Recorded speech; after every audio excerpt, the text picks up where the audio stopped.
Report card 4.5 வருஷம் ஆட்சி முடிச்சிட்டாங்க இந்த திமுக அரசு, ஸ்டாலின் அரசு. இந்த 4.5 வருஷம் முடிச்ச இந்த ஆட்சியை ஒவ்வொரு தமிழகத்தில் இருக்கக்கூடிய அனைத்து வாக்காளர்களையும் சந்தித்து ஒவ்வொரு வீடு வீடாக சென்று நம்ம வேற ஒண்ணும் இல்ல மார்க் போட போறோம். அவங்க போய் எங்களை கட்சியில சேருங்க, அவங்க போய் ஓரணியில் தமிழ்நாடுன்னு திராவிட முன்னேற்ற கழகம் போய் கட்சியில சேருங்கன்னு சொல்றாங்க.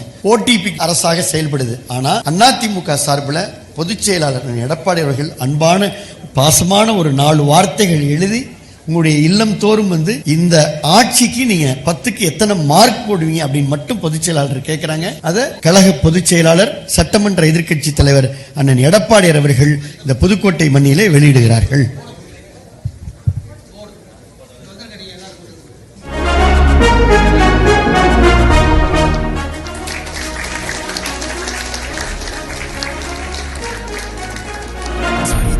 நாயகன், சாமானிய நாயகன், தமிழக தாயமீட்க உறுதி கொண்ட ஒரு மகன், அடித்தட்ட பார்த்தவன், அரியணையும் பார்த்தவன், புரட்சி தலைவி. அதே போல இந்த 10க்கு எத்தனை சதவீதம் மார்க் போடுறீங்க அப்படின்றத ரிலீஸ் பண்றாங்க கழக பொதுச் செயலாளர்.